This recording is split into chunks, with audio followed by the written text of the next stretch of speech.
Europe 1, le 22-30. L'écho du jour, Jean-Michel Duez. Bonsoir Jean-Louis Mourier. Bonsoir. Vous êtes économiste au sein de la société de bourse Aurel BGC. Avec vous, nous allons décrypter les derniers événements économiques. Tout d'abord, une nouvelle qui est passée quasi inaperçue dans cette tourmente papale et neigeuse de ces derniers jours, c'est qu'à Dijon, au cours de son déplacement, François Hollande a confirmé les 3,7% de déficit de la France et le chiffre qui avait été avancé par Bruxelles. Est-ce que c'est véritablement un problème, ces 3,7%? Non, ce n'est pas un problème, c'est la reconnaissance d'une conjoncture beaucoup plus dégradée. Le gouvernement s'était accroché et officiellement est toujours accroché puisqu'ils ont annoncé qu'ils allaient réviser, mais pour l'instant on n'a pas la nouvelle prévision, la prévision de croissance de 0,8% dont tout le monde savait qu'elle était caduque depuis longtemps. Donc il s'aligne sur la prévision publiée par la Commission européenne.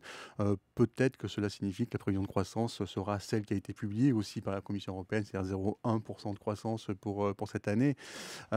C'est pas un problème puisque, comme on l'a vu pour d'autres pays, les instances européennes et les partenaires européens sont prêts à accepter le non-respect strict et absolu de l'objectif de déficit rapporté au PIB si le fait de rater cet objectif n'est dû qu'à une conjoncture plus dégradée qu'attendue.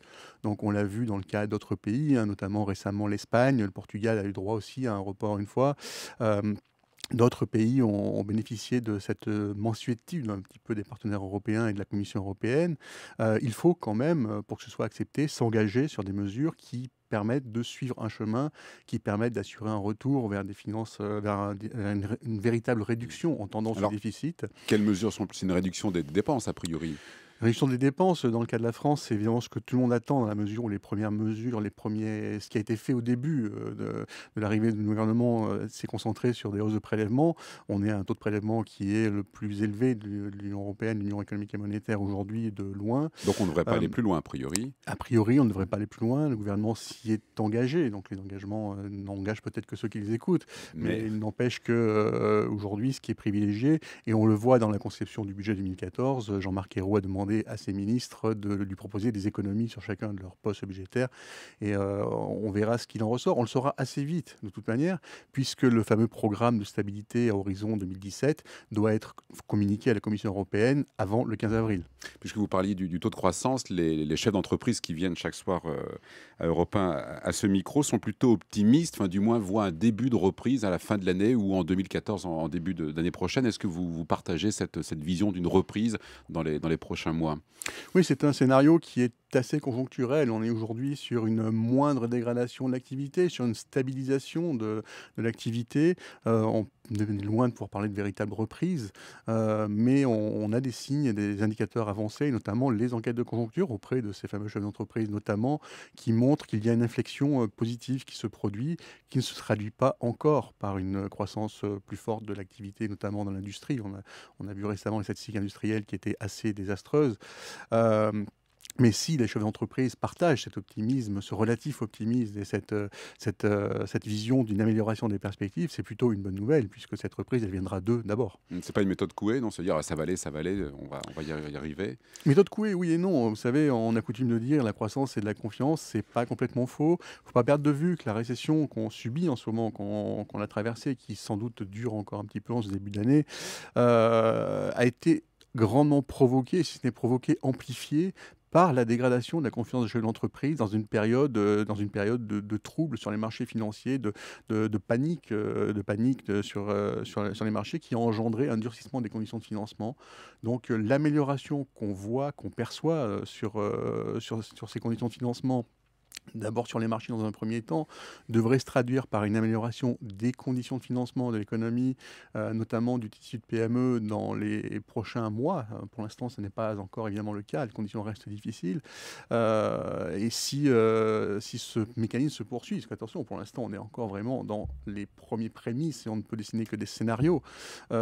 Sans nouveau choc, on peut compter effectivement sur une amélioration. Et si les chefs d'entreprise donc y croient, c'est plutôt une bonne nouvelle, puisque le directeur général de la Banque publique d'investissement le signalait sur une autre antenne cette semaine.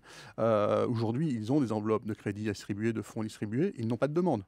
Donc si les chefs d'entreprise croient à la reprise, ils vont aller demander des fonds, ils vont demander des fonds, ils vont demander des crédits, et ça peut relancer la machine. Alors quand on regarde justement le bilan des grandes sociétés cotées en bourse dont les publications viennent de se faire, on voit que les relais de croissance se font dans les pays émergents. Est-ce que la croissance justement de ces pays émergents peut faire redémarrer à terme l'Europe? Alors, oui et non. Les pays émergents aujourd'hui, dans le scénario consensuel toujours, sont les principaux responsables de l'accélération, la très légère accélération de l'activité économique mondiale qui est attendue d'un point de vue arithmétique. C'est-à-dire qu'ils ont un certain poids dans l'économie mondiale aujourd'hui. Si leur croissance est plus forte, arithmétiquement, ça fait une croissance mondiale plus importante. Ils n'ont pas d'effet d'entraînement très important pour l'instant, sauf évidemment éventuellement par les comptes des grandes entreprises, puisqu'ils permettent aux grandes entreprises, aux grands groupes transnationaux, notamment ceux qui sont cotés sur les grands indices, sur les grandes places boursières, d'engranger des profits supérieurs. Ça peut leur permettre de financer leur activité dans les autres zones. Mais il ne faut pas attendre d'une demande de produits finaux de ces pays émergents une relance de l'activité en Europe ou aux États-Unis. Alors on parle beaucoup aussi en ce moment de Gerhard Schröder, qui avait été le chancelier allemand il y a 10 ans. C'est le 10e anniversaire des mesures qu'il avait prises. À l'époque, c'était la flexibilité, la compétitivité du travail et aussi toute une série de mesures sur la modération salariale. Et finalement, certains se disent, en France, il faudrait peut-être appliquer ces mesures, avec retard peut-être, mais c'est notre planche de salut. Est-ce que vous partagez cette vision? C'est toujours difficile de prendre un modèle et le plaquer sur un autre pays. Les conditions de départ ne sont pas forcément exactement les mêmes. Il y a sans doute des idées à fouiller. Certaines des mesures qui sont incluses dans le fameux pacte pour l'emploi qui est en cours de ratification en France, qui vient d'être proposé, qui vient d'être ratifié, par le Conseil des ministres et proposé à la discussion des parlementaires cette semaine, va dans ce sens, même si les mesures sont un petit peu différentes, vont moins loin que ce que M. Schröder a mis en place. L'Allemagne a subi quand même une cure, les Allemands ont subi une cure d'austérité longue et douloureuse. Il ne faut pas l'oublier non plus. Le pouvoir d'achat des ménages allemands a baissé pendant plusieurs années au terme de ces réformes. Aujourd'hui, vous avez des discussions en Allemagne même et qui sont partagées dans tous les partis politiques, que ce soit l'alliance CDU-CSU ou le SPD, sur le fait de est-ce qu'il faut revenir à certaines des mesures, puisqu'on a en Allemagne aujourd'hui une situation où le nombre de travailleurs pauvres, dits pauvres, a explosé. Pourquoi? Parce que ce qui a fait le succès de ces mesures et qui a permis au marché du travail allemand de créer des emplois même en période de baso-conjoncturelle, c'est des fameux mini-jobs, des jobs payés 1 € de l'heure, sans charge sociale, mais avec un nombre d'heures très limité. Donc, l'idée était de remettre le pied à l'étrier à des chômeurs longue durée. Le problème, c'est qu'il semble, des études en Allemagne ont été publiées là-dessus, que de nombreuses personnes qui sont entrées dans ce mécanisme n'en sortent pas. Il n'y a pas d'effet de requalification et de réintégration dans le marché du travail classique, on va dire. Il y a des gens qui sont coincés dans ces mécanismes.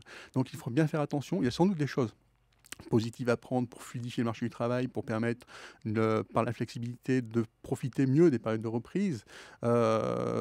Mais on ne peut pas prendre le tout en bloc et le plaquer sur un autre pays. Ça ne fonctionne en général pas. Et ça ne fonctionnerait pas donc en France, a priori? A priori, ça me paraît difficile. Merci Jean-Louis Mourier, donc économiste au sein de la société de bourse Aurel BGC. Vous pouvez retrouver cette interview sur le site internet d'Europe 1, europe1.fr. Merci. Merci.